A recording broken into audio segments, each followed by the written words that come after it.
Hello beautiful people, welcome back to my channel. My name is Victoria and this week we are doing something a little bit different than we typically will, because if you watched my last video, I am actually traveling this week. I am back in my hometown of Tampa to help with some family things, so I haven't had much time to read overall. But as you would have seen in the quick sneak preview, we did make it to Barnes & Noble this week. We did pick up a very special book, which you would have seen, and that very special book, I have it specially in this bag, and that is primarily because I don't want to get all my, I'll stop talking. Okay, and that is primarily because the type of cover this is. But we did pick up the second book in Heather Fawcett's series of Emily Wilde's Map of the Otherlands. So this is the second book to Emily Wilde's Encyclopedia of Fairies that came out last year. I read that book in November of 2023 or something like that. I picked it up in my library. It was one of the Goodreads picks for the fantasies for 2023. I saw it on a little kind of alcove in my library where they were kind of highlighting some of the Goodreads books, and I picked that one up and absolutely adored it. I had so much fun with the first book, and I was so excited to find out that the second book was coming out here in early January of 2024. So this book came out at least in Barnes & Noble and many other bookstores on January 16th. So I made it a point to go and grab them. I got the last copy that I could find in the bookstore. I literally scoured shelves, looked at all of the little display tables, seeing if they had put anything out, and then I had kind of missed it because it was at the very bottom of their newly released fiction books for fantasy, you know, that they have at the very front. Well, they had one copy, the very bottom of the shelf, that I found. So I'm so excited to have it here with me. I couldn't wait. I had to grab it.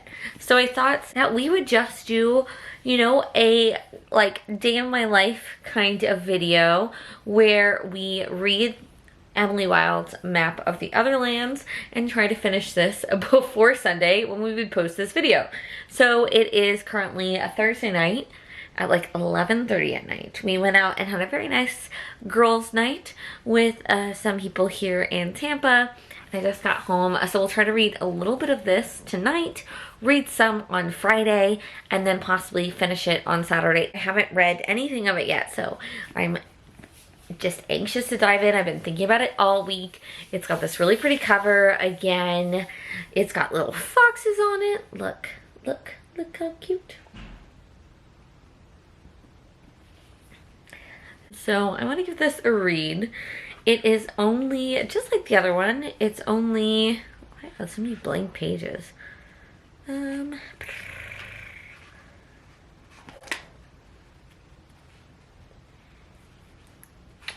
It is only 340 pages, so I think we could easily get through this before we need to post a video on Sunday. So that's what we're gonna do.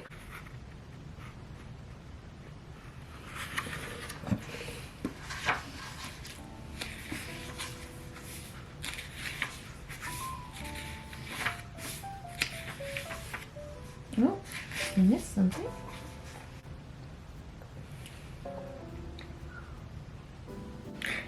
Hello.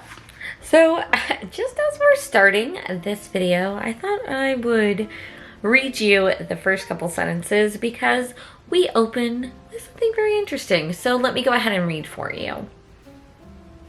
14th of September, 1910. The foot would not fit in my briefcase, so I wrapped it in a cloth and wrestled it into an old knapsack I sometimes carry with me on expeditions. Surprisingly, or perhaps unsurprisingly, as it is a fairy foot, it is neither dirty nor foul-smelling. It is, of course, long mummified and would probably be mistaken for a goat's foot by a casual observer. Perhaps an unlikely offering excavated from a tomb of some ancient pharaoh. While it does not smell bad, since bringing the foot into my office, I have in odd moments caught the scent of wildflowers and crushed grass, carried on a little breeze whose source I cannot trace.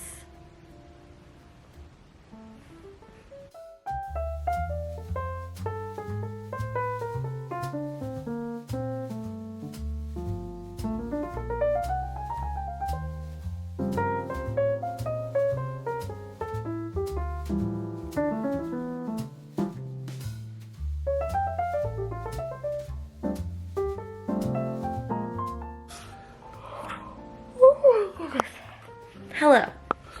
So obviously we've changed into something a little more comfy, and also just to give you an idea of what time it is currently 11:46 p.m. Eastern time.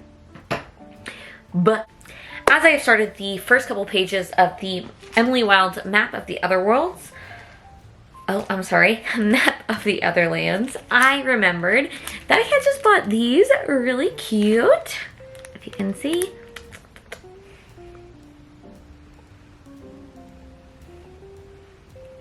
So these are bookmarks of, you guessed it, the Golden Girls. I think for Emily would be a good, maybe Dorothy would be a good match for Emily's character. So these are those magnetic bookmarks. If I can open it, so we'll take a little Dorothy off here, just so you can see the back. It says her name, and then here's the front. So she'll be on here. It's a little magnet. I don't think I'm going to read very much tonight, to be honest. I'm pretty tired. We had a long day.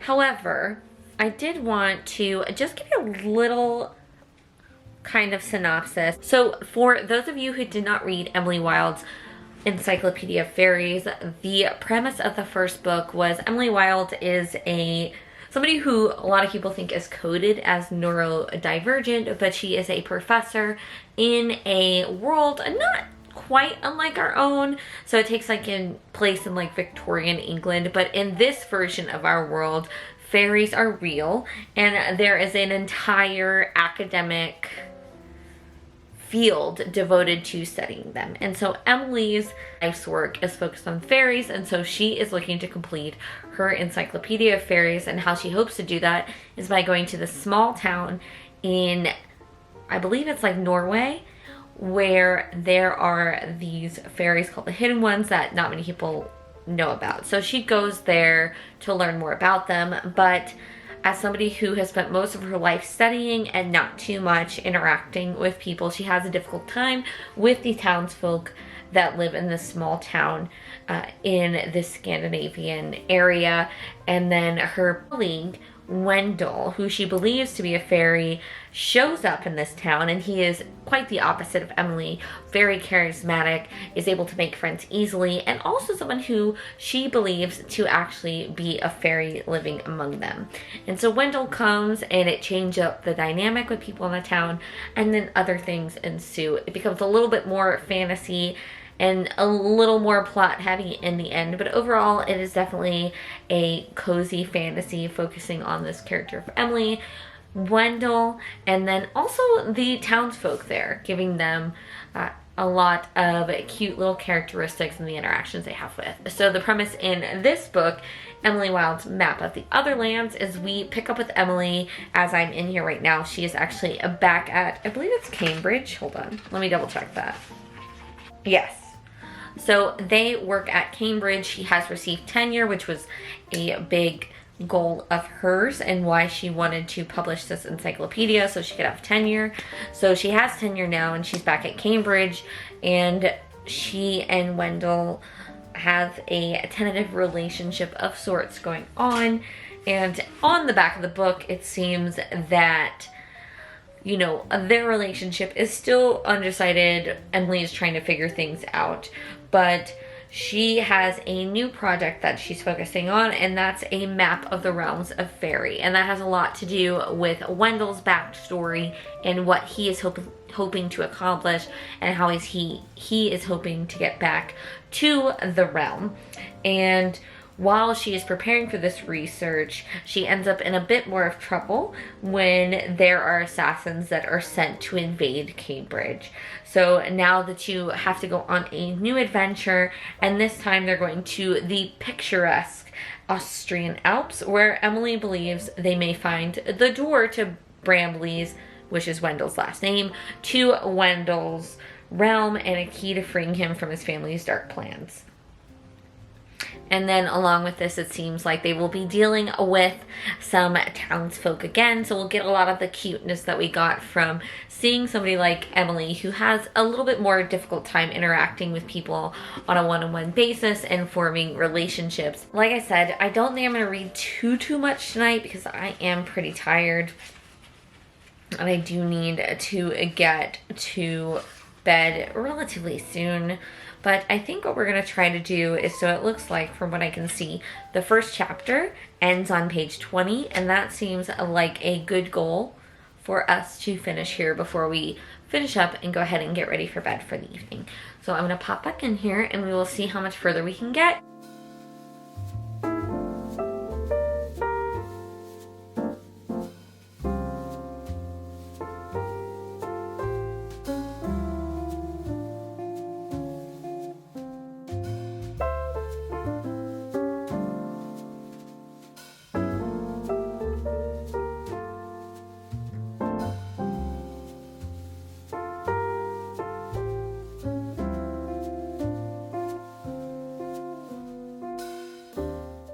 So it is 12:15. We have successfully read 20 pages of Emily Wilde's Map of the Otherlands, and thus far it's a little bit slower than I feel like the first one was, just because we are like checking in with the characters here, and so Emily is kind of in her element. She has a routine that she's used to, but it seems just from like the first couple sentences from the next chapter that things are quickly going to change, and we are going to move out of Cambridge and into an area Emily and Wendell are not going to be familiar with. So I am thinking that things are going to be quickly picking up as we move through that and head over to our new location to look for this fairy door. So I'm very excited to get to reading more of this book. But as I mentioned, it is quite late, and as you can hear in my voice, I am pretty tired. So I'm going to get this makeup off and get ready for bed. Oh, I'm so sorry. And we will check up in the morning. I wanted to show you my slippers. Aren't they cute? Look, they're little kitty feet. Good morning, everyone. So we have gotten our haircut done. I have acquired some food. We got a bagel and some coffee. So I am heading back to my mom's house now.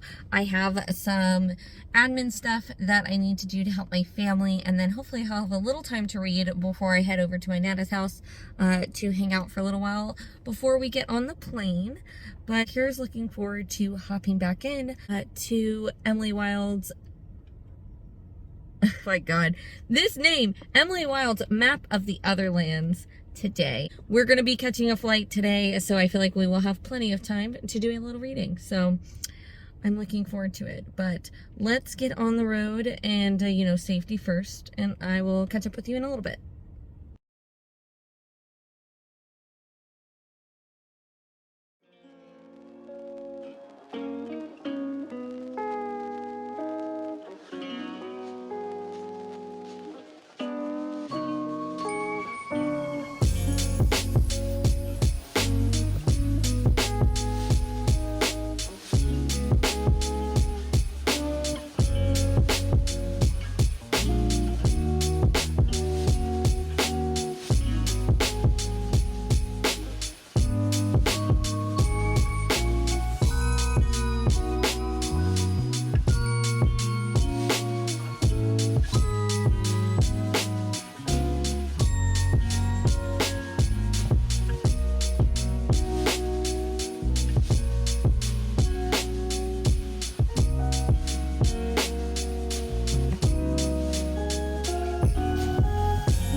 Hello!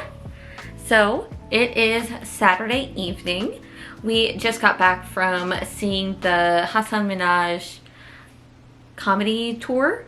His newest comedy tour came to Dallas and it was so fun. I had such a great time. I'm a really big fan of his comedy. Excuse me, I almost choked on a pizza crust earlier, so we are still surviving that. But I'm a really big fan of his comedy. I was super excited to see him live and he did not disappoint. We had such a great time. But outside of that, we have successfully finished Emily Wilde's Map of the Otherlands today. And my goodness, what a great time this book was. So I had a great time with the first one and had a great time with this one as well. I know a lot of people talk about the sophomore book, sophomore book in a series syndrome where it just really doesn't live up to the hype of the first one, and I don't think it was the case with this book.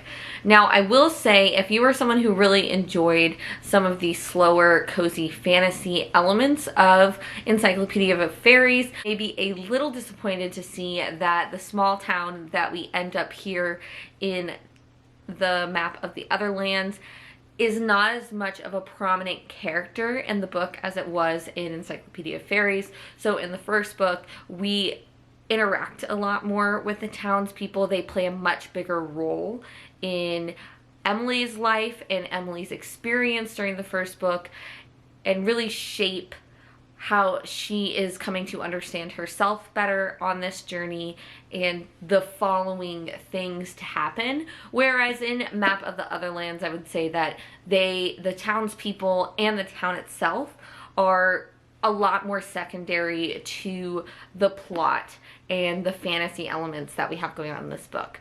So I do want to put that out there for any of you who are hoping to get very similar cozy fantasy vibes. I do think it's still pretty cozy in the fact that we are still in a snowy town and we do have these adorable characters who really wear their flaws on their sleeves, I feel like, and then grow to learn how to be with one another and embrace each other's flaws and love them for them and not in spite of them. And I think that is a lovely aspect of this series that I found, is every character has their flaws, whether they're fae or mortal, and everybody around them learns how to live together with those flaws and see them for the strengths that they are and love that person for who they are entirely and not in spite of those flaws. So I really like that aspect in this book, and I think it's played up a lot with, especially that Emily is more of a curmudgeon character. She often has difficulty expressing her emotions, identifying her emotions, being able to convey them to others and understand what people are trying to convey to her. And she is stubborn. Like, I will say that is a flaw that continues on into this series, and I did see some comments that people didn't like that. But I do think every time she makes choices, she does learn from these experiences and builds better relationships and comes to understand herself better and try to make better choices later on. Now, I mean, she doesn't always, but would it be a book? Would she be a person? Would she be a character if she didn't continue to have to learn from her choices and have flaws? I don't think so. Outside of that, I enjoyed getting more of Emily and Wendell's romance. It was super sweet in here. I love them together. I don't want to spoil too much, so I'm going to try my best to avoid some of the big plot points in here and some of the big character moments. But I also enjoyed our secondary characters that we had in this book. Like I mentioned, unlike the Encyclopedia of Fairies, the townsfolk don't play as big of a part in this plot as they did in Map of the Otherlands, as they did in Encyclopedia of Fairies. But that doesn't mean we are lacking in our fun, kind of quirky characters that I feel like really go along with this series. So we do get introduced to 2 more characters, and now let me just check to see if they're on the back of the book before I say anything. So I will try to keep it vague because I don't think the back of the book really touches on it. But we do get very early on, get introduced to 2 more characters who play a pretty large role in the story. And I think they continued on with the theme of this book of found family and learning to live with people who are different from you and have different opinions, and learning to love and embrace people for who they are, because I do feel like that is a big theme of this book and I thoroughly enjoy that.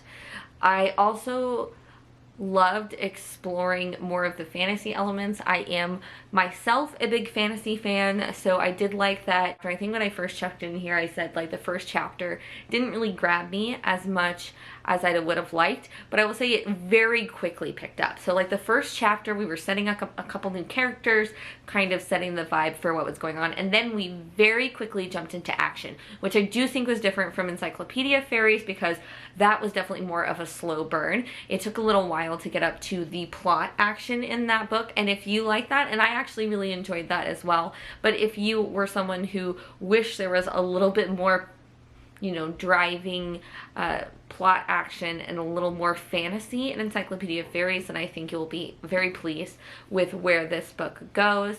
I also still love the new fairy characters that we meet.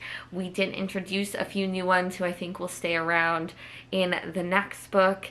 They are cute and creepy all at the same time, which I think they do a great job of balancing in this book, of making them kind of eerie but also endearing, which is really fun. Dangerous but also friendly. Just a very interesting vibe. So I can't wait to see when this next book comes out, but I think that this series deserves all the love in the world. I hope that you'll pick up Emily Wilde's Map of the Otherlands. If you do, drop in the comments, let me know your thoughts are on it, or if you know some books that are similar to this series that you think I would like, because I would love to read more books like this. Well, with all of that said, it is time to get ready for bed. So thank you so much for watching. If you like, feel free to give this video a thumb out, like, subscribe, and do all of those good things. And I will see you in my next one. Bye!